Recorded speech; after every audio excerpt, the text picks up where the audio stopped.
Hello, everyone, and welcome to Super Episode 16, 16. The OJ Show, 6/17/1994. We've got a Okay. historic night on our hands tonight, and it's a great show. It's a lot of fun. It's very funny. Sam, co-partner, Yes. co-host, Hi. welcome. I'm here. I'm excited to talk. I'm excited to mentally put myself in Milwaukee in 1994. Sounds like a nice place to go. Summer. It's warm out. It's all the things that aren't New England in December. Seems nice. Yeah, not humid in Wisconsin, no. I'd take humidity right now. I don't know anything about it, but yeah, It's cold here. I understand Milwaukee is a lovely place. Well, we've got the OJ show, and Yeah. for people that are wondering, what are you talking about, the OJ show? Well, the show happened on June 17th, 1994, which is the night of the infamous white Bronco OJ police freeway chase. Yep. And Phish must have seen it on the news before the show and decided to incorporate it into their art. And this is kind of a special show for us because this is the first themed show that we have where there's a theme throughout. So there turns out to be lots of themed Phish shows down the road, but I think it's surprising it took till 94, and I think the theme might be what pushes this a little over the edge onto the list. Yes. Beautifully played show. We'll break into it a lot, but I think the cultural significance of the OJ, the day of the Bronco chase and the OJ trial at large is what really keeps us in the zeitgeist of the top 100, I think. Yeah, I couldn't agree more. It was a big day in our culture. I was, my experience with it was I was at work. I was a busser at TGI Fridays in Southern California. And, I was working the night shift, and I remember a buzz around the restaurant and people saying, "Oh my God, OJ killed his wife and he's running from the police in a white Bronco." And I went to go check out the TV at the bar, and sure enough, the whole restaurant was gathered around watching, seeing what's going on, and it was totally surreal. It was the first time in this culture that I remember just witnessing something kind of bonkers that I didn't know how to process, that it almost seemed like it couldn't be possible. And quite frankly, around the restaurant, everybody was kind of laughing about it. It wasn't even like they were shocked, which is kind of sad. I mean, I'm sad to say this in retrospect. The shock came later when he was innocent. But yes, prior to that, it was just spectacle. Yeah. Till it became, wait a minute, he murdered a woman and just got away with it. Right. But yeah, at this point, it was, it was a wild time. Right. And go listen to the You're Wrong About podcast, all the episodes about OJ. It's, I have that kind of time in my days, but find the time. It's really great. But what was happening in his mind, purportedly in his mind, and the real facts on the ground of that day with the Bronco chase were insane. Mm-hmm. And I think the trial laid out a lot of, fame and how that can tweak the judicial system, male on female violence and how that's perceived in the judicial system, but also just the deference that's given to this superstar that all these cops looked up to, that lawyers and the public looked up to as a really exemplary ball player, and they didn't know about his past with, mistreatment of relationships and women he was with, and he got off. So, yeah, and quite frankly, I don't think they would have cared. Possibly. To put it bluntly, but possibly.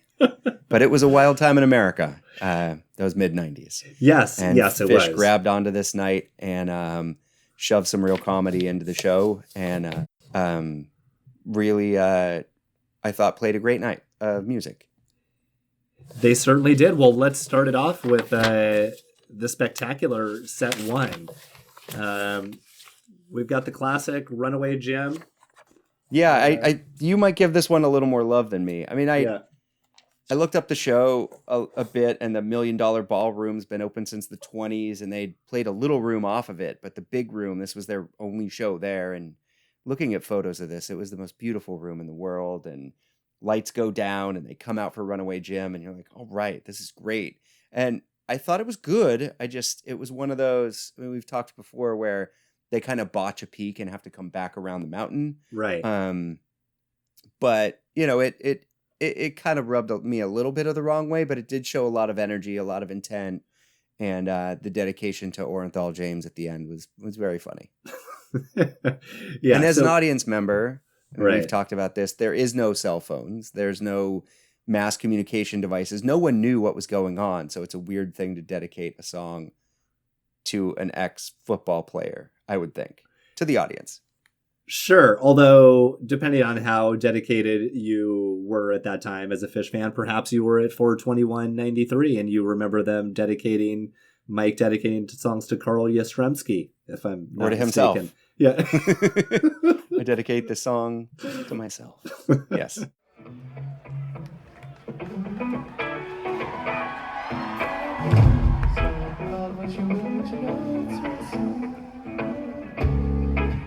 Whose song is it anyway? It's my song. Whose song? Mine. It's your song. It's his song. It's his song.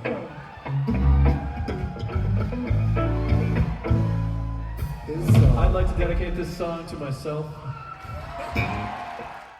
Potentially. So, not totally out of character. But yeah, so the band knew what was going on, the audience didn't. But I do think that the kind of kinetic energy of that day in this country added to this kind of energy that went into the show. Why do you love the gym? Give me what you liked about it. Well, I do remember. Biased. I don't know. I think it was just the energy of it. I think it was probably Yeah. a little faster, and I think so much of the stuff, like sometimes is like the stereo and the mood and what's happening in the room. Yeah, I agree. You know, and it just happened to be like one of those moments where I was kind of like walking around the living room and it just kept building and building and building. And they did kind of botch that peak. And then it kind of just went off the handle towards the end. And I liked that aspect to it. Sure. But yeah, I mean, I wouldn't like put it on the list of gyms I'd recommend per se, but it was just a high energy start. So Yeah, we've talked about a couple shows in the list so far, like the Anaconda Theater and Tinley Park, and I think the energy almost detracts a little from the re-listenability. Mhm. But I think this show has balls to the wall energy and so many songs, but it still is glued together as a great cohesive show, has some real great improvisation. It seems like being here would have been super fun. Oh, Like, yeah. I really like this show. I don't know if it's, top 10 out of the 100 or I'm going to go back to it all the time, but this is a fine night of music. yes. And yeah, the Runaway Gym's a good opener. Agreed. Always love a gym opener. Yeah, and then into Foam, which is the classic opening pairing. Yeah. And I thought the Foam was an incredible Foam. I am Agreed. I am a Foam fan, but this was one where you're just like listening to it and you're like, damn, this is perfect. And then just by the end, you're like, wow, that was quite a performance of that song. It always stands out because it's such a difficult song. And then into Glide next. Which was also Yeah. fabulous. This run right at the top, the Gym Yes. Foam Glide. The last episode, 15, we introduced a new segment that we'd love to push into in this Foam. But we started talking about three of our favorite versions of a song. And this Foam, partially for the Page Trey handoff in the middle. Yeah. Foam follows a formulaic approach for the most part. Structured section, piano solo, guitar solo, structured outro. This one follows that structure really well, but there's always moments that kind of differ Foam to Foam. Yeah. The Page Trey handoff in this one was really great for me.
when the band kind of picks up towards the end of Trey's solo, where it's normally very big and soaring, and this one also.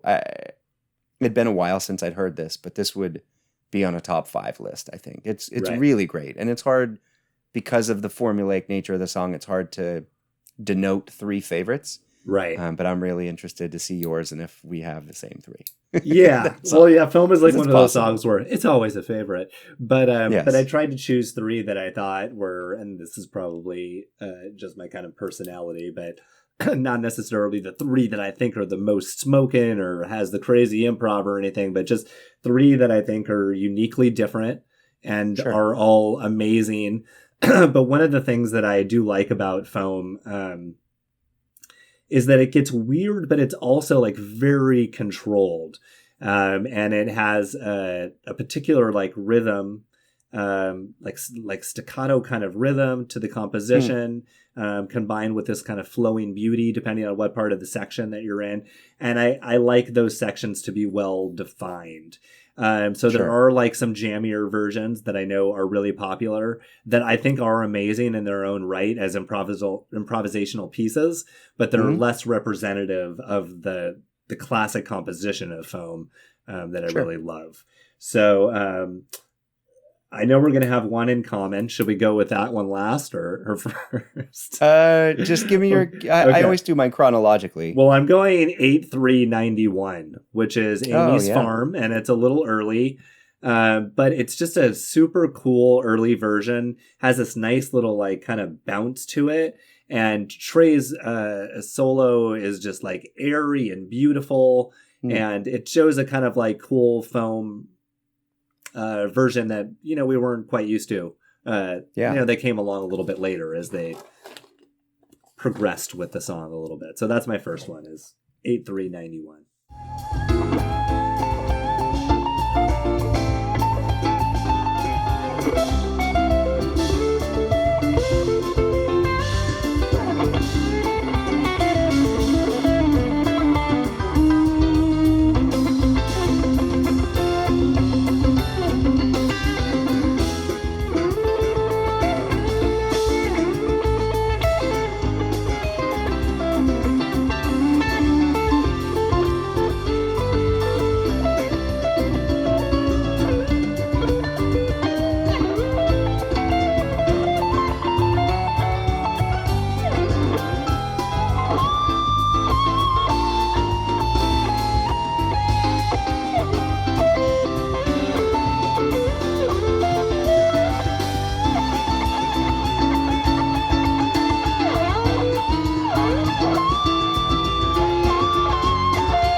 Cool. Yeah, I listened to a lot of earlier Foams, and I love the compositional aspect. I just think once, and I've said this a million times, but once Page swings over to the Baby Grand, everything changed. Right.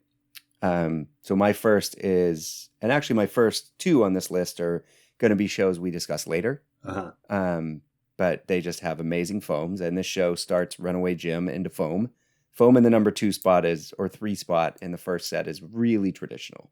Yeah. And it's 11/12/94 at Kent State. Sure.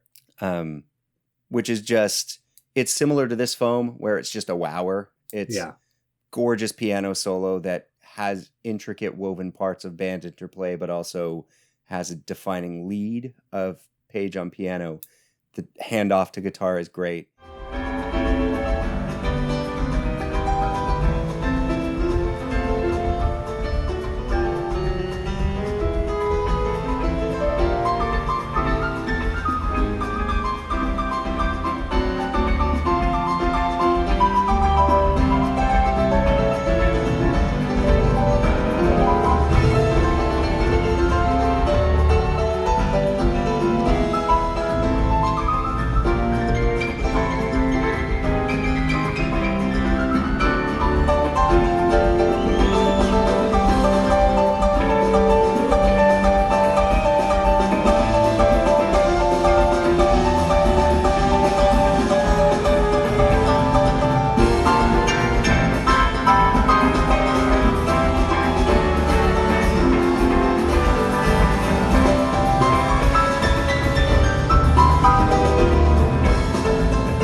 and then the guitar solo is magic, and the band interplay towards the end. Right. It is just one of those real picturesque, perfect snapshots of a '94 foam. Right. And they did push it a little further. Like that one is The earlier ones came in around like 8 or 9 minutes. Yeah. Which is weird because you're like, well, band played a song for that long and it's not jamming. This is just us. But the foams on my list are all over 10. Like they do push their solos a little bit. Right. But I thought that version was just perfect. Okay. Yeah, no, I love that version 94. too. It was on my short list. Yeah. Okay, my number 2 is 10/29/94. Spartansburg, the night before Halloween. And I notice on like the jamming charts that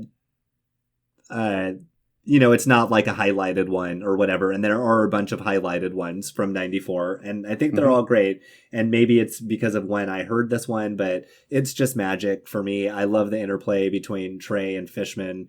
I think it's like one of those moments where they're so locked in and they're very clearly reacting to one another, that as a newer listener, you can kind of figure out how their interplay works.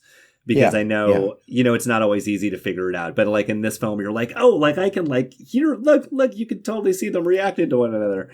And it has a cool little like rhythmic section towards the end, which is pretty unique. And I think it's just seared into my brain as like, this is the foam, because we had that soundboard early on.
Yeah, I remember listening to that tape delivering pizza a lot.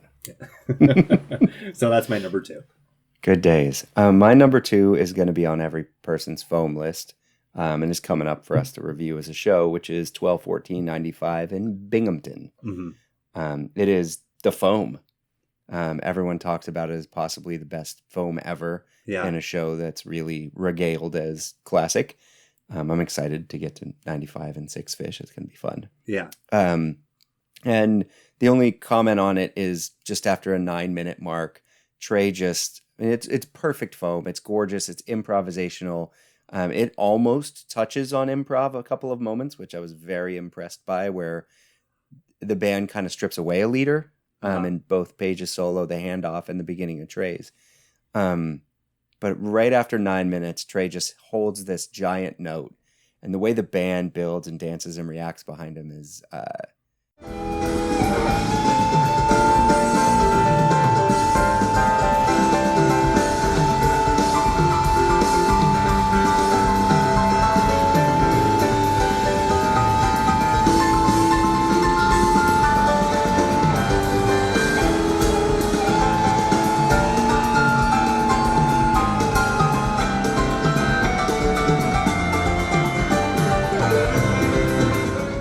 And then it sets this template of like, well, we're already here at 10, so now we'll take the whole rest of this to 11. And it really like, it caps off a massive foam. And to be the second song of a show, the energy must have just been exploding. It was great. It really is like signpost foam.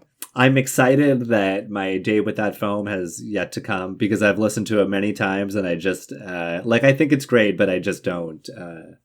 I don't know. There's something about it. There's like parts of it that are a little muted, and it kind of like I think that there's something about the crispness of the sound in 95 where it's like too big and too together. It's like too much oneness.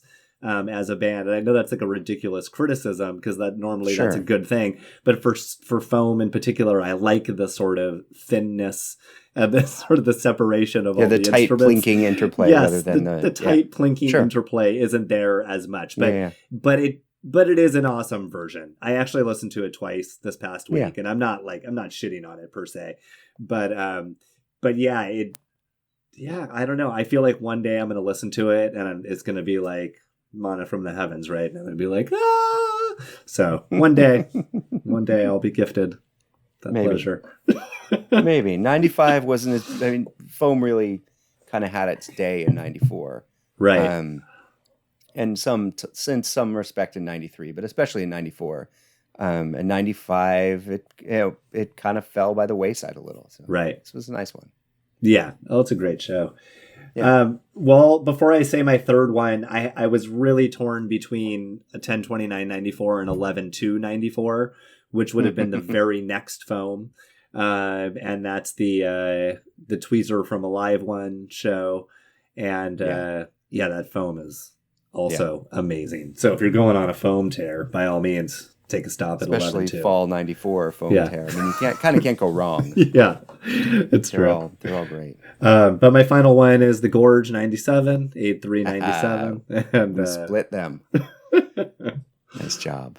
There you go. So Summer 97, which was the only tour that I did most of. I saw 14 shows that tour, which was it was a lot of Phish. Right. 2 of those shows ended up on this list. And having been at both and really enjoyed both and going back and listening to both, and briefly discussing through text that, you knew I was going to pick one of those. I'm really glad we picked the opposites. So, okay. Dive into some Gorge for me.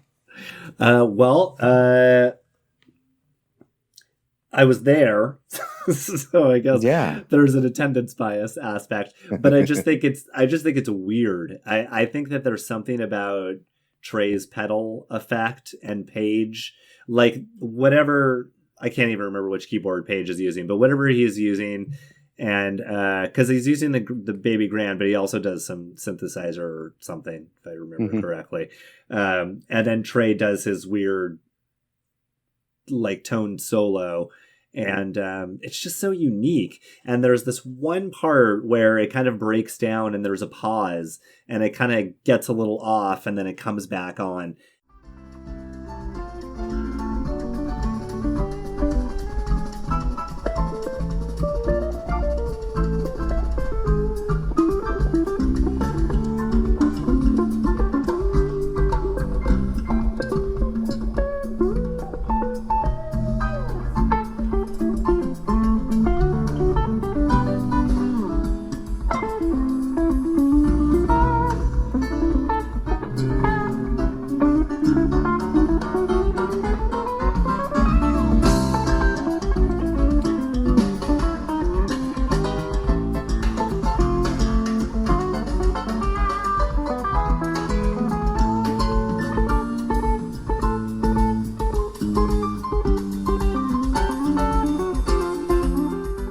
I think there's something about the way the jam breathes, the way it is imperfect, but the band is so clearly together and listening to one another and wanting to explore.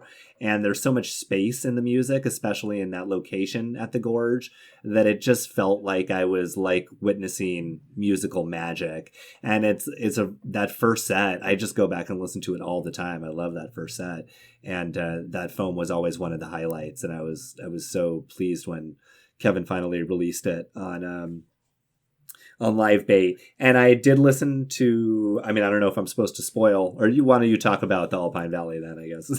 It's probably all right. I'll touch back on the Gorge and then I'll go. But Yeah, we, having seen the 97, 98, 99 Gorge shows and not knowing anything about the Gorge, just we had an address basically, and we were on the road, and we'd heard stories, and having that weekend was, for those 2 nights, it was really magic.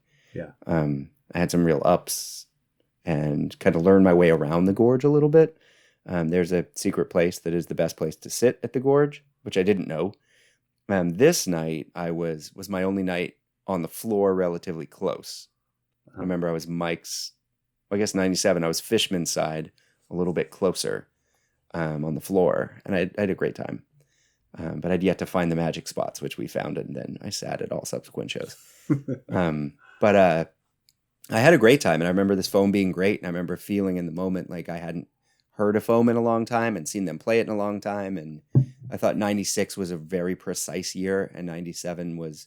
Fall 96 gets underrated too, for its precision at the end of the tour on the West Coast. And then these shows, I knew I was going to be on tour for a lot of shows, and the Gorge was just magic. And, we were there together. It's just a magical land. Right. And having it, I prefer the 98 shows over the 97, which probably most people do, but these shows were clean and tight, and the band was playing great. And I went and re-listened, and I love this foam.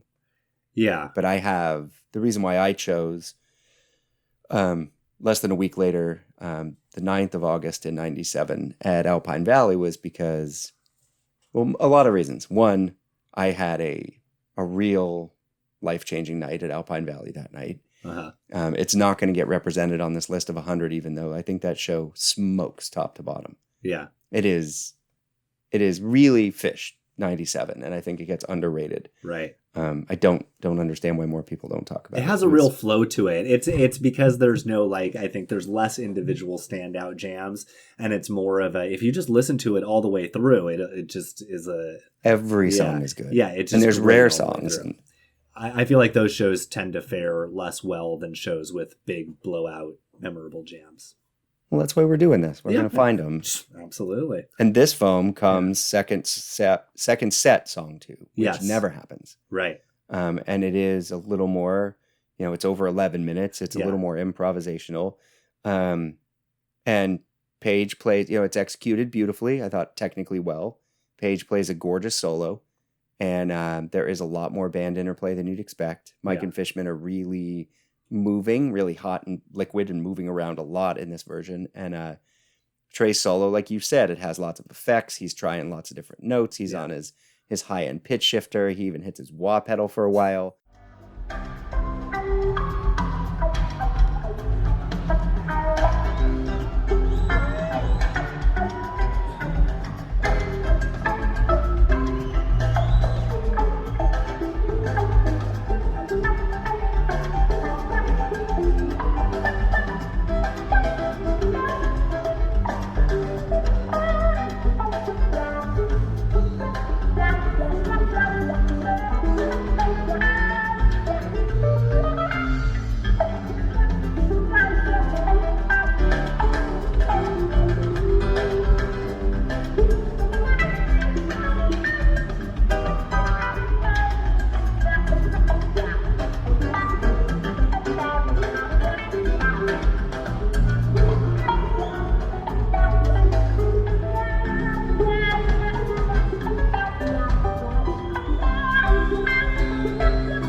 But then it does build big and around to a really massive climax. And it's, I think they actually kind of take it for a ride a little bit. Yeah. I agree. It is light years different than the Amy's Farm 91 version. Yes. So I think if you're going to go listen to 6 foams that we recommend, it's pretty awesome to have the 91 at the top and then these 2 97s at the end, because they're all so different. Yeah, I mean, I always love that when there are versions that are so close, like the Gorge and Alpine Valley, and they really are drastically different versions of the song, in my opinion, for someone who's heard a lot of. I mean, they still have, like things that are the same, and obviously the band sounds kind of the same, and Trey's using similar effects. But in terms of their approach to the song and the vibe, the difference between song 2 in the first set and song 2 in the second set, like you mentioned, is a world of difference. Yeah, and I'm addicted to this show. Like, we were kind of, we were in front of the field, so we were in the seats. And I remember the show ended and we just kind of sat in our seats and were floored by everything. Yeah. I mean, like this every song, this Week of Pause, like it's so much underrated stuff.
And then we decided to exit on the side of the stage because there were signs that said exit. So we're like, okay. And we went out those and we got lost in the woods.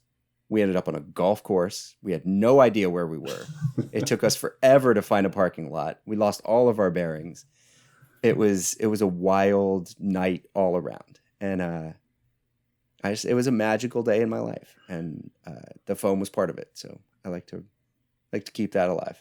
Absolutely. It's kind of funny that we both ended with these foams were like kind of stands for the show. You're like, people like, cause I'm like, I really love 8397. That's like one of those shows where I'm just like, it does not get enough love, No, that show was great. I think a great time. My friend Ryan has laughed at me before because sometimes I get so excited about a great Julius, but I think the Julius from 8397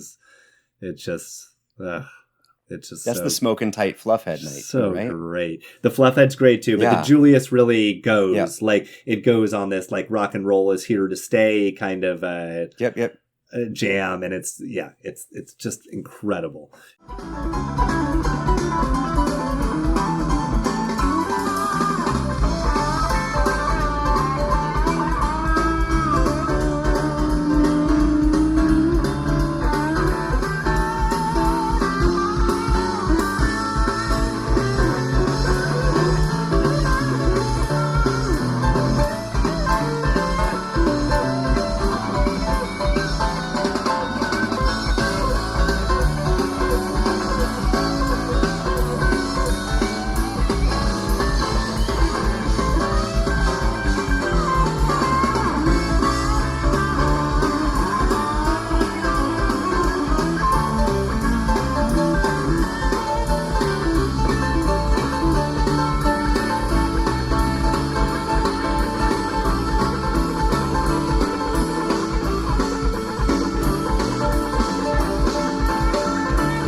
We'll get to it later, but the Julius from this show smokes as well. Indeed, it does. Really liked it. Let's get back to the show. It's Alpine Valley in Wisconsin, 8/9/97. Let's circle back to 1994. We're in Milwaukee, and we were at the Glide after the foam. The Glide was fantastic, amazing song.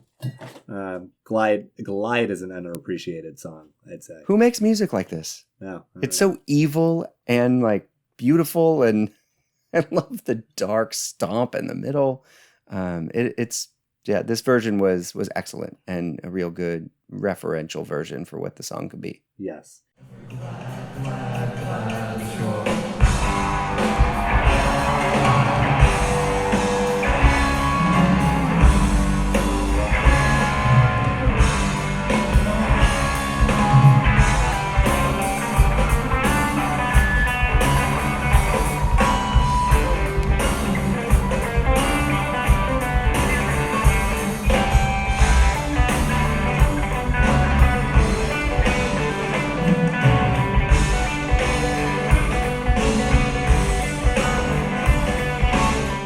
And just for Sam's credentials, back when I met him in 1997, he had a purple Glide Tide t-shirt. I don't know if you know, it's the Tide logo and it said Glide instead of Tide. And it was already worn out in like 96, 97. So that had to have been at least a few years old at that point, right? Or a couple of years. Yeah, I got 2 lot shirts I got one at Great Woods in 94, which was that one. And then I got one at Great Woods in 95, which was a white long sleeve Samuel Smith's oatmeal stout that said sample in a jar. Right. Yeah, I have these somewhere still. Classic. I put them in a bin when they were all full of holes and smelled. It may be molded now, but I'm sure. Yeah, I wore mine too much to even save for the t-shirt quilt. I like my Star Wars Mike song one. Oh boy. Okay, so Split Open and Melt. Yep. Another great 94 version. Yeah, I thought this one was dark, which I like. Dark and rockin'. Mike, even off the top, just hits these notes that really sustain, and it doesn't get out there at all, which Fishnet references. This is the first song they reference. There's no headphones in the Phish Companion for this whole show, right? Which is fine. Yeah, the headphones really, they kind of are. This is something you should seek out to really sit down and spend a lot of time with. And the next show that we're going to do, episode 17, is an absolute classic that we'll, gush all over, I'm sure. Yeah. And there's 3 headphones in that. So there being 0, and this is still great, but the Split Open and Melt seems to get lauded on the jam charts, and I don't know why. It's great, but it's not. Yeah. Yeah, I think, I thought it was a great 94 version. I'm willing to move on. Yeah. We've got If I Could. Great. Again. Yeah. Stop it. Every show. I mean, it's like a Page breaks everything down, and then right after the band comes in, like the way his solo crescendos,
I have a brief story on this, and it was, it must have been 2 years ago. I want to say it was early COVID, so 2 years ago. Every year, my mother-in-law gets a house up in, they call it down East Maine, but it's north of where I live. up in Damariscotta. It's where all the oysters come from. It's these gorgeous, like, little fingers of land that stick out into the ocean, and it's all forested and not densely populated. And I was driving up there. I went over this giant bridge. It's this beautiful, beautiful bridge that links way up and over the ocean. And as you're going over the bridge, the sun is setting. It's this beautiful scene, and I just happened to put this show on because I hadn't listened to it in a long time. And they had just finally released the soundboards. So I was driving over this gorgeous bridge, loving every moment of it, and then that's when the solo of this song started. So it just kind of has a moment in my life, where when you listen to the right song at the right time and it sticks with you. And this was one of them, because that was the year right around the time when they'd finally officially released this show a couple years ago. So, and again, to comment on, I enjoyed it more because it sounded so fucking good. Like, absolutely. And yeah, when you have like a beautiful story like that, it's like you can't not make the connection, Yeah. It's every time I hear it, I'm going to feel that way now. Yeah. It's a time. Music is a time machine. It is. No question about it. Yeah. Always loved it if I could. And this month, some good ones. Yeah, it was a great time. Then Punch. Yeah, which was fine. Yeah, fine. Okay. Yeah, it's a skipper. What'd you think? It was fine. It was not a standout. Moving on. I'm trying to like pick up the pace because we spent so much time on foam. Oh, come on. This I got a hot take on the gin. Not good. Okay, lay it on me. That's my take. I think it's like it instantly hits the jam and you're like, the show's been so fun till then and tight and energetic. I'm like, all right. And then there's like some really nice Trey and Mike matching notes, and like it's gonna be great. It's super playful and bouncy. And then it just goes absolutely nowhere and ends. Right. That's the vibe I got from it anyway. I'm a stickler with improv. Like if you're gonna take me somewhere, don't walk me down the canned goods aisle and then check out. Like, it's not fun. I did think it had a really fantastic ending. The ending. Yeah, all right. Nothing to write home about is what I wrote. Well, this is my take on it. Is I do really like early bathtubs, probably more than a lot of people, because it did really peak out there a little bit later. But I listened to it with my kids, and at some point toward the end of the jam, they both enthusiastically said, "Daddy, this is hurting my ears. Make it stop." So I think they're on your side. But I think there was a part of me that that noticed the dissonance, that kind of like noticed it wasn't going anywhere. I was like, oh, it has a groove. It was fun, like you said. And then it was kind of like not going anywhere. Then it started getting like irritating. And then I thought to myself, I really like it when Phish irritates me in 97. Shouldn't I like it in 1994? And then I kind of hit like this sort of conundrum where I'm like, maybe I should appreciate this because it's making me feel weird. So that's my comment, is it made me feel weird. I do think there was a lot of virtuosity, and I liked the ending. So, yeah. Yeah, I think that they got better at going out on limbs. Yeah. And better at covering their tracks, and better at listening, and better at taking those risks. And 93 and 94, sometimes they had some hiccups. Right. And when you say that it's, they're frustrating you a little bit, yeah. I think that they just got better at making that smoother. Right. Because they're searching for the thing. And there were just times at this time where, they didn't find it, and they're like, all right, we'll circle back home, and then we'll keep moving on. And right. I think that the Scent of a Mule and Cavern Closers that come next were both fantastic, high energy. Yeah. They're not going way out on a limb, although Page just destroys his solo at the top of his solo at the Scent of a Mule. Yes.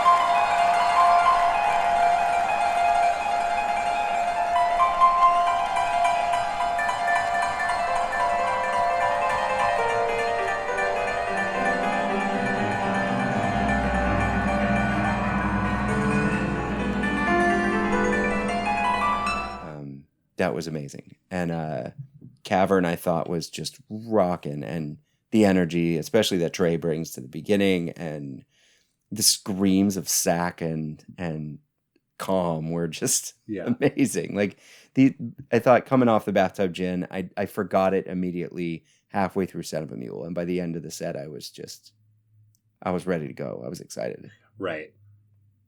Well, I just, before we completely move on from the Bathtub Gin, I just want to say, if you're a fan of jams that are unusual, I do think that the Bathtub Gin is worth a listen. Like, I am not in complete agreement with Sam that it was a total failure. I think there was something in there to appreciate. We'll just, come at me. We're going to agree to disagree on this. Okay. If I was on Twitter, I'd say come at me on Twitter, but come at Ian, and then he'll tell me about it. That'll work. Okay, so there's the set. I agree with you completely about the scent in the cavern. Band goes backstage, immediately throws on the news. A lot of OJ. Still in the van, still trucking down the road. Watching the chase, just having a good laugh, I imagine. Okay, so they come out with 2001, big surprise. I don't think we've had any 2001 second set openers, have we? Never. Well, this one was kind of special. It has the quintessential phrase, "What do you say, OJ?" Right? I mean...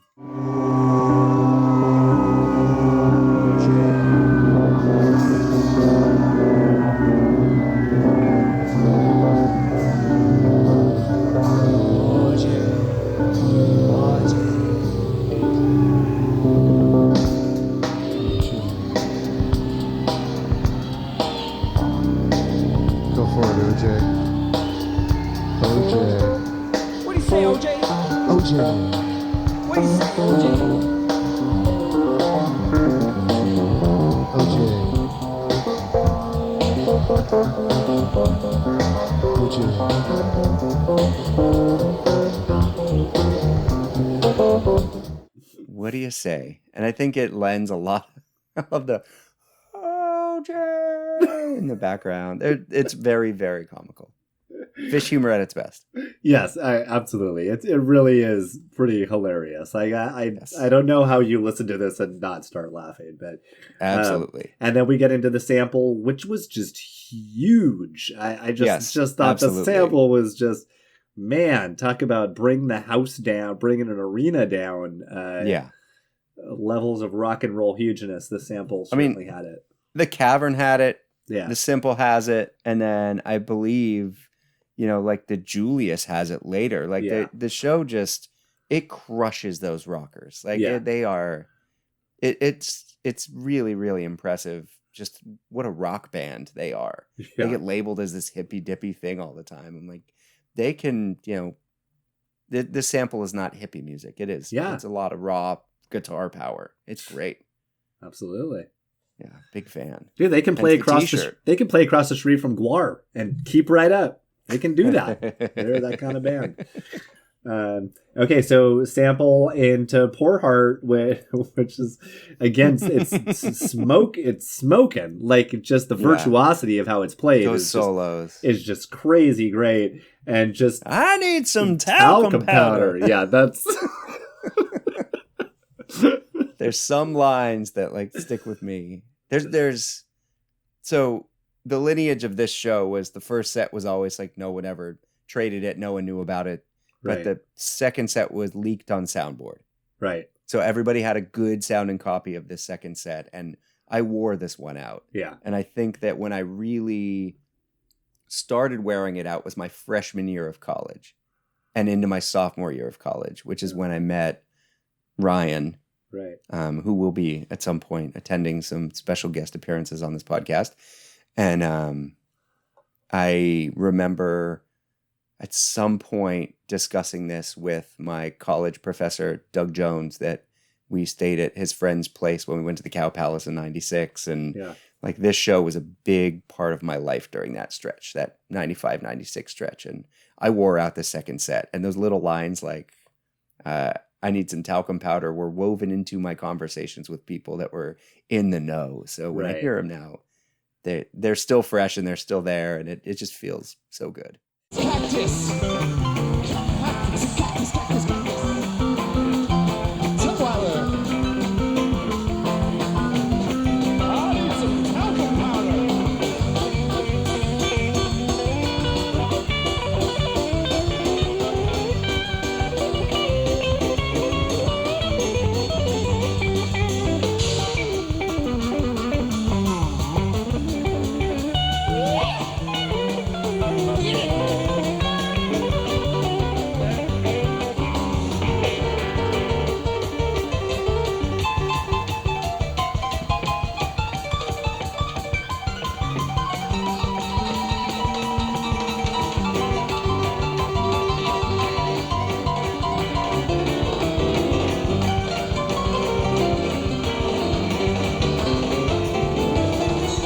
Yeah, and there's something about this humor that I like. You could say, run OJ, run, or what do you say, OJ? You could say that, right? And it's funny. But to say I need some talcum powder just has so much depth. I wasn't old enough to be like around in OJ's big advertising days, but one would assume he did commercials for talcum powder, right? Isn't that what's to be gleaned from this comment? I'm not sure, because there's a lot of cactus, cactus, cactus, and then there's a Turtweiler, I think, thrown in there. I think that's what the word is, and then I need some talcum powder. So I'm not 100% sure. Talcum powder is something you would use in a locker room. So, I get that, yes. Sports, but I also feel like OJ did a lot of commercials, and I'm going to do some research on this, but I think OJ may have done talcum powder commercials. I'd love to be a serious journalist and sit down under the guise of attempting to talk to the band about, previous drug abuse and getting clean and how all of that worked, and that I was really doing a piece on that and sit down and serious microphones and everyone sits down and just pepper them with questions like this. So the talcum powder line from Milwaukee, Wisconsin, what was that trying to reference? And Turtweiler, what was that attempting to reference? The questions the fans really want to know. I would crowdsource the stupidest questions I could find, and these are the ones we actually want to know about. And from a band perspective, it's just some shit I said from stage because it was what was in my head. Yeah. But we turned it into it's lore and myth, which is what gives it the weight that two guys in their 40s are sitting here talking about it. But it makes me laugh so much every time. Every time. I mean, how could you play this version of this song for anyone, explaining the context of the OJ thing and not having them love it? Yeah. Because the playing, the solos are ungodly skilled. It's... Yeah, certainly any country fan you would think would like it. Yeah. So, okay. So then we get to the mics, which I suppose would be considered the meat of the set. It's our first Mike's Groove, too, correct? First Mike's Groove? Is it? Oh, the first one we've talked about. Right. The first true Mike's Groove on the 100, which, yes, for people that don't know, a Mike's Groove is Mike's song at the top, Weekapaw at the end, and in betwixt are many pieces of music. Right. Which sometimes it's just Mike's Hydrogen Weekapaw, which is still called a Mike's Groove. But then show like this, it can weave in many more songs. Okay, so I'm going to take a stance here and separate those two things and say that this is totally arbitrary and laughable. I like this stance. I know what you're doing. But I'd like to say that Mike's Hydrogen Weekapaw, right, is a Mike's Groove. Well, it's a Mike's Groove, but it's its own thing. And then, but I would allow for a Mike Simple Hydrogen Weekapaw and say that's the classic pairing. And then all these other big full set sandwiches, they're also Mike's Groove. I'm not saying they're both not Mike's Grooves. They are, but I just think that they're two different things. I think of them. There are times where they will ways. Stop and play a different song, stop, play a different song, stop, and then finish with Weekapaw. Yeah, exactly. I just think of a Mike's Hydrogen Weekapaw or a Mike Simple Hydrogen Weekapaw as a suite of music, like a piece of music that fits together, like Beethoven's Fifth or something like that, But then they oftentimes do big sandwiches, I guess this is more of a classic sandwich, I'd say. So the San Diego Sports Arena and Aladdin Theater. No, that's more of a 96. Those are that's a full set. Even though the Aladdin is only Mike's Simple Harry Hood Weekapaw, it doesn't count. I mean, I don't know. Yeah, this is Yeah, Yeah, this I've is got a a big lot debate of we could holes have in here. my opinion. I'm with you, though. I understand that this was the prototype for many sandwiches to come. Right. This one. Yeah. They'd done it before, but simple. And we could spend hours talking about, early sort of the embryonic simples of the, summer 94, Right. and which in fall 94 sort of expanded into a more fleshed out thing. And then by 96 was kind of a standalone song, but it took a while. Yeah. And these versions were more like a little jam they snuck into these things. Right. Summer Although 94 to symbols. show like how fast it progressed. So we're talking summer 94 right here, and it's barely, just like you said, it's embryonic state. By fall 96, it's at its peak, and it's the anchor of the whole show. In many shows. Was fast. So that's I think pretty it shocked impressive. everybody. Yeah. Yeah. But let's do the mics. Yeah. Let's start at the top of this thing.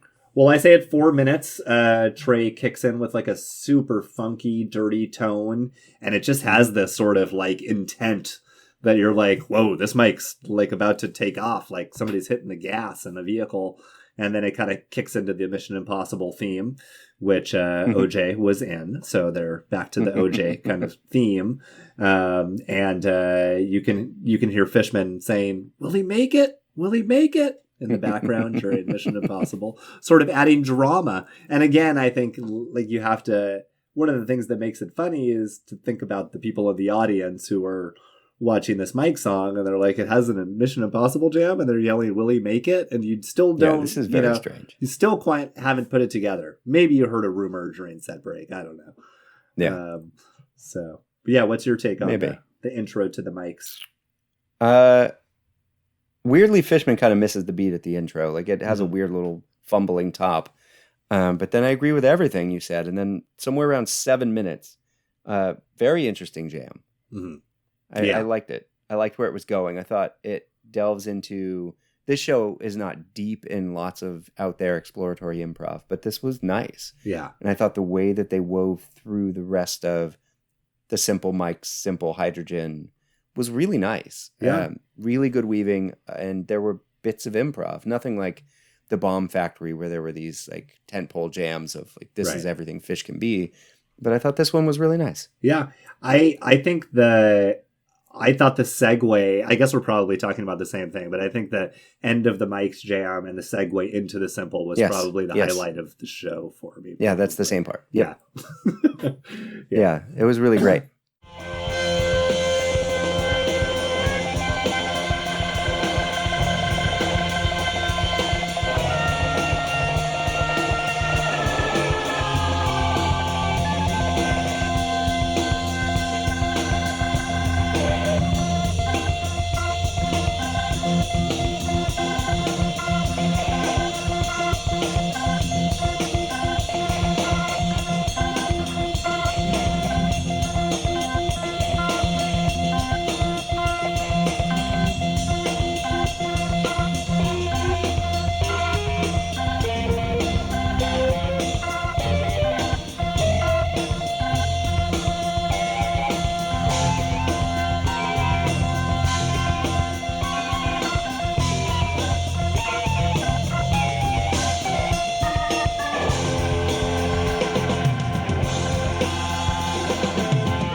Really great.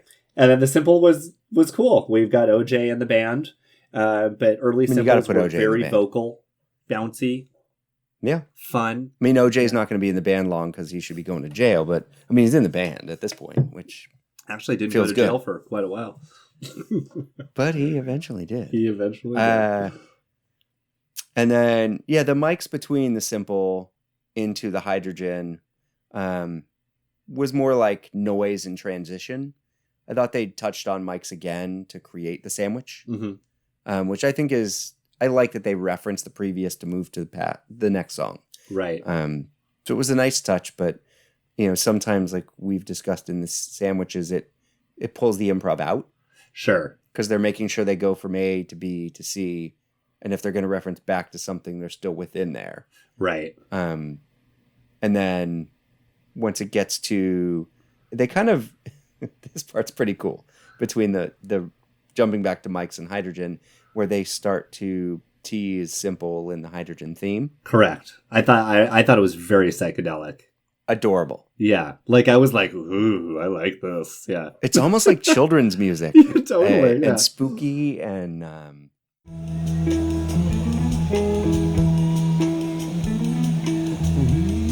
It's simple, 'cause we've got a band, and we've got cymbals in the band. We've got a saxophone, 'cause we've got a band, and we've got a saxophone in the band.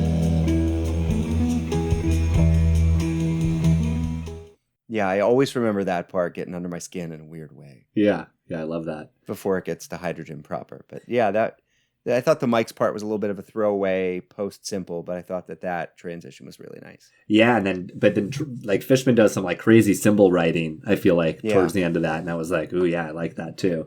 Yep. It's funny in the Mike's part where you're like, it was mostly just sound effects. I wrote, it's always funny to see like what we put. I wrote sirens / mating birds / surrender to the air like jam. Yeah, I just wrote noise and transition, There you go. which That it is- was. It That's was kind those of what things. surrender to the air is. Yeah. And then back into hydrogen, which was plucky. Was Yeah, I'm going to go on exuberant. record, Yeah. partially my wearing this tape out. Best hydrogen ever? Yeah, I actually wrote flawless execution. Yeah. Maybe one of the best I wrote. Yeah. I know it wasn't the first time, but there was a time listening to this loud in a room. Could have been college dorms, could have been, once we'd moved out. I can't remember, but Ryan and I were in the same room and we both laughed out loud where there's a run that Trey hits at about 30 seconds in that is the fastest little and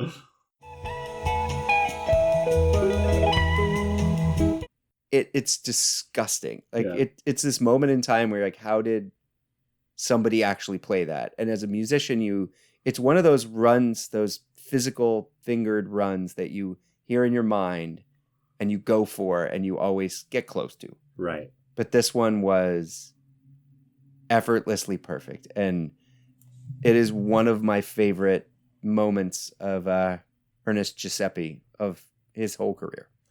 What an endorsement. I'm I going kind of back. want to stop talking to you and just put this on pause and go listen to that hydrogen. Yeah, band. 30 Yeah. seconds, baby. It is. It's like it's 2 seconds of music, Yeah. but it's everything. You unpack that 2 seconds, and it's yeah. it Well, I gets will me. be re-listening to it again tonight. I'm always a little reluctant to go like best ever, but certainly for like an early fast version, because there are some like later slower ethereal versions of hydrogen. Yeah, I love that, hydrogen. I just yeah. this moment, like they don't differ that much, and Mhm. something about just that little moment is like puts this one on this level. Right. The energy of the band and the confidence to try that and nail it perfectly. It was a weird little, I don't know. Yeah. It's a nugget that you got to dig in there for. It's worth it. It's worth it. And then from our fantastic hydrogen into I'd say a totally average Weekapa. I don't know. What was your thought? I thought it was Yeah, good. like, I think it was a good I average liked the hydrogen. little Nelly Kane tease at the top. I Yeah. thought by Mike. That was cool. Yeah, Mike and Um, I wrote Mike and Trey were talking to each other in the opening. Is that what we're referring Yeah. to? Yeah. Yeah. Yeah. Yeah. And then I liked it's a fine at this period of Weekapaws that are still pretty amazing. Yeah, it's okay. Yeah. I thought the Trey's shredding chords at the end were great. Yeah. And surprisingly, you go through a Weekapaw and you're like, who's gonna come out? I thought Fishman came out the star of this one. Huh, yeah. And really crushes the show. Yeah. Like I think a lot of times when you get great sounding recordings like this one, is when you notice drummers more. Sure. I'm just a drummer obsessive. Like, Yeah. being a bass player, like I am always listening to the drummer, and Fishman's just killing it in the show. And I thought this Weekapaw was, especially the end section, he was just on fire. Yeah, I totally agree with you. I think Fishman gets the MVP. Probably just for the talcum powder line, but for all the playing, but also the the drum stuff too. Yeah, he's really playing great. And then I will go on record saying that this Harpua is my Weekapaw of the show for me. It was fine. Yeah. Oh, I totally agree. I mean, the beginning is super sloppy. So like when it's like that sloppy in the beginning, you're kind of like, but it was funny. Like the story was funny, but it was just okay. It was not super memorable Harpua. I've got some bad news. Was cool. Yeah. And there was some stuff. Yeah, the big poster nutbag delivery was funny. Did you get to see a Harpua? Yeah, well, we saw the Aladdin Theater. Only my second show was the. But beyond that one, I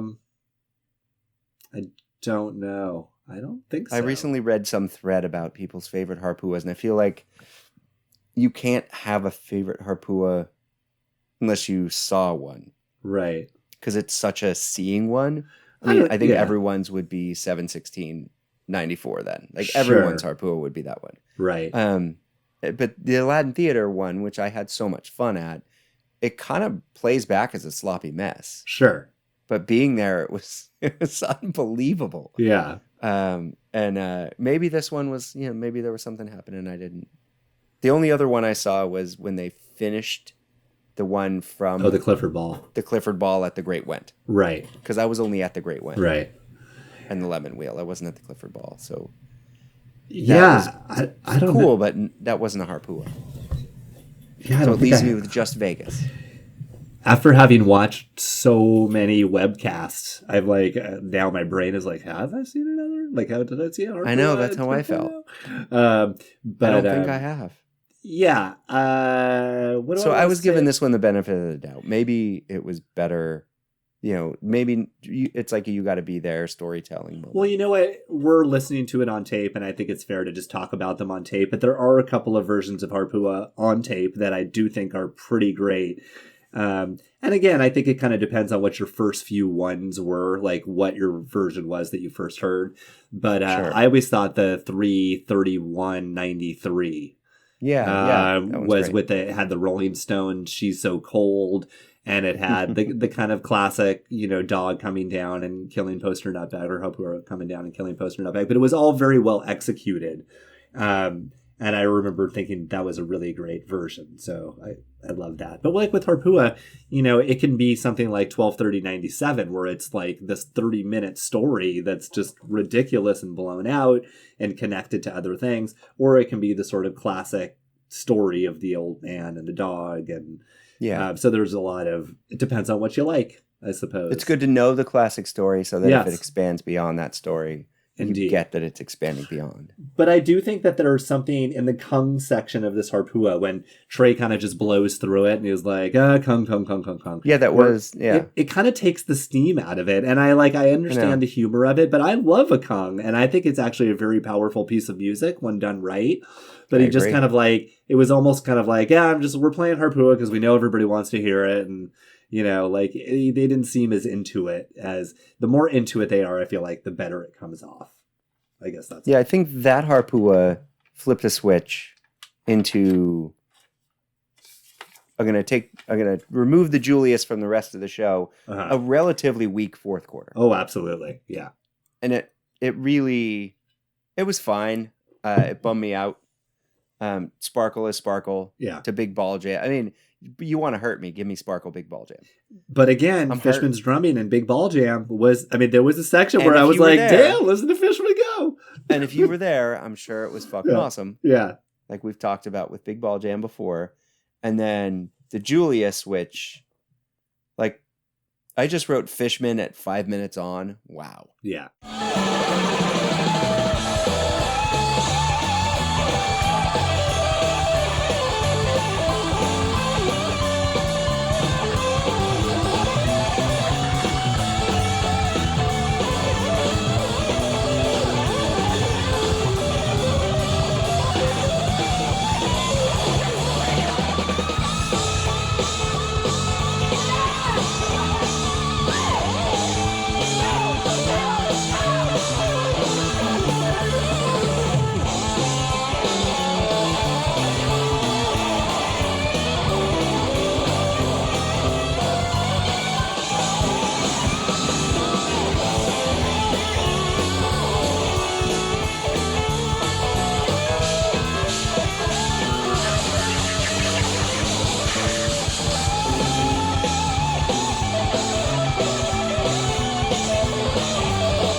I was floored by how good this Julius was, but just drummers are maybe it's because I just can't. Like I can drum simple, but I can't.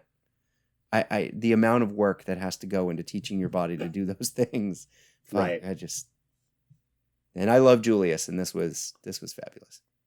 Yay, Julius! But then after that, it's like Frankenstein, Sleeping Monkey, Rocky Top. Yeah. There's some fist pumping in Sleeping Monkey that feels good.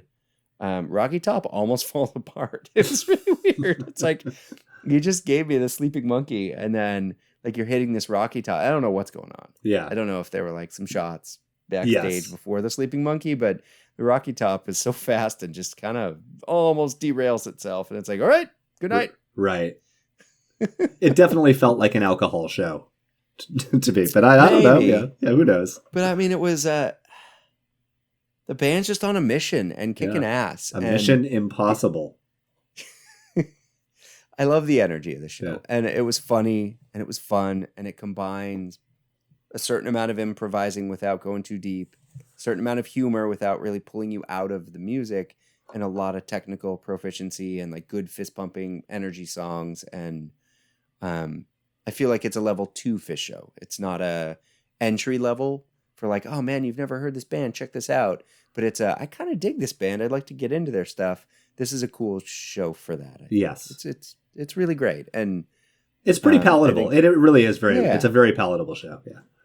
And it speaks to the time. And I think releasing the whole thing, putting that first set into the mix, because before no one listened to it. It was, just the second set. So getting good quality sounding recordings of the whole thing really, changed it up. It was great. Right. So I've enjoyed it a lot. So just to recap, the highlight of the show was the bathtub gin, and then the harpua, and then the big ball jam.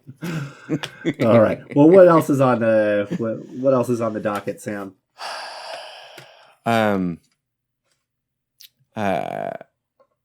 I don't have a lot of music to talk about.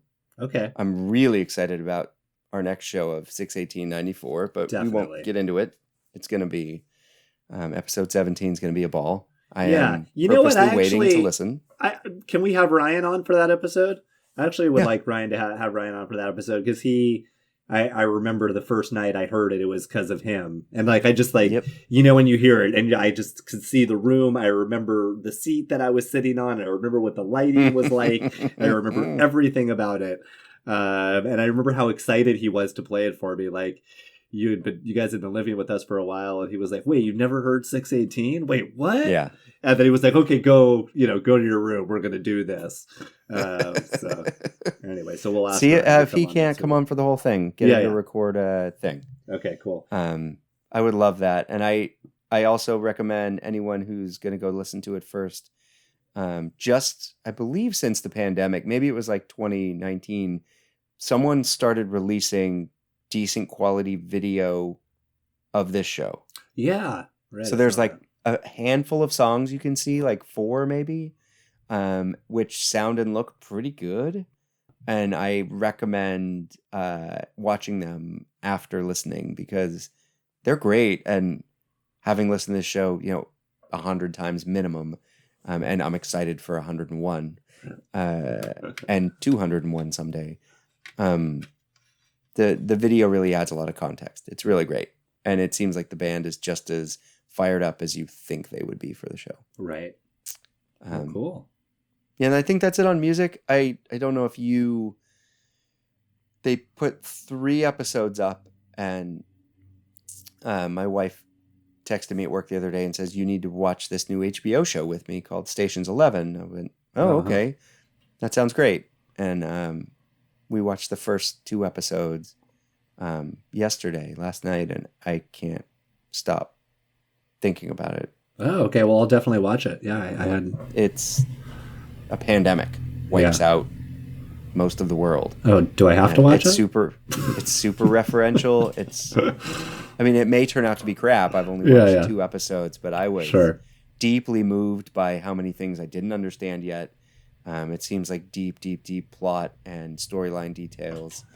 Some actors I haven't really seen in much, crushing it, just chewing up and spitting out these scenes. Okay. Really, really really good. Yeah, I know the main actress. She was in Catch and Halt Fire. I liked that show. Oh yeah, But yeah. I'll watch it after we get through the Omicron hump here, because I watched The Leftovers at the beginning of the pandemic when I had coronavirus. And yeah, I mean, it was one of the more memorable couple of weeks of my life, obviously, that I won't ever forget. But no, save this one. Yeah, I'm going to save anything where we lose large portions of the population during I'm just going to, just timing's everything. But I do have some music to recommend. Sam and I, if we haven't mentioned it already, and if it isn't blatantly obvious from the fact that we're white cis males that love music, we love to make mixed discs. And just this week, I make probably like 4 or 5 mixes that are at least a couple hours long every year, and have been doing so since my 20s.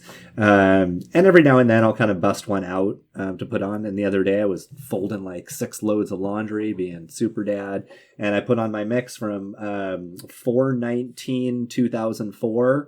And this is like one of the mixes that just, I don't know if you feel the same way, Sam, but you make a mix and it just clicks, and just for years you go back to it and you're just like, why is this one so good? And there's just something about it. So I was just like, love it. So what I'm going to do is I'm going to make a playlist on Spotify. Awesome. And I think I can get most of these songs on Spotify, and then you can kind of listen to it yourself. But I'll just mention a couple of standout songs. There's Mick Ronson was the guitarist for David Bowie, and he has an album called Slaughter on 10th Avenue. And I think the whole album is great, but there's a song, an instrumental kind of guitar song called Slaughter on 10th Avenue. And I just think it's the cat's pajamas. And it's like Beethoven, or like I listen to it, I don't even think about it as a rock and roll. I just like think about the phrasing and the melodies and just the way he put it together. And you're like, God damn, that guy was a fucking genius. Yeah. Mick Ronson, love him. And then agreed. The song that followed that was Roxy Music's Prairie Rose. And just as I was listening to it, I was kind of, maybe I had this thought, but it's totally like the birth of Talking Heads in the early 70s. Go listen to Prairie Rose and tell me by the end of it, you're not kind of half convinced that it might be a Talking Head song. I mean, not the beginning part, but once the kind of chorus and stuff kicks in. But anyway, I'll put that together for you. And Sam, how shall I label that so people can find it on Spotify? Whatever you want. Okay. We'll tell people about it in the next episode. Okay, cool. Sounds good. So you post it up and share it to me, and I can't wait to listen. Okay, cool. And then we'll let the rest of the world listen whenever we post next. These sons of bitches have to I guess wait. next month. Yeah. I mean, I like being a little bit behind. I like that it's winter now and that this is going to come out in the summer. Yeah, slow down, everybody. Just slow down. Come on. This life is long. Take your time, people. All right, everyone. Well, that was a very fun episode. Yeah, always fun. I miss you, and it's good to talk to you. I miss you too. Hey, Sam, stay dry, and always make sure you have some talcum powder in the house. Yeah, especially after being out in the snow. Oh, yeah. You're all hot under your clothes. Oof. Chafing. Yeah. Nobody likes that. Wait, we can't Do end on not chafing. use don't use cornstarch. Talcum powder. Come on. Cornstarch? I didn't even know that was an option. Yeah, you don't work in kitchens. Don't worry about it.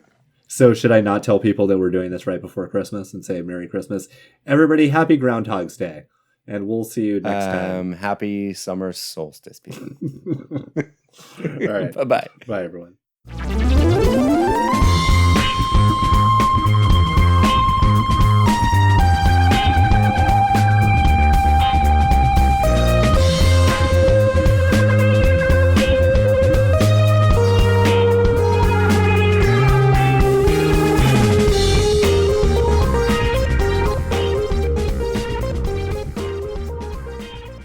Hello there, friends, and thank you for listening. If you have any questions, comments, concerns, or would like to reach out to Ian and I about anything at all, you can find us at companion2thecompanion@gmail.com.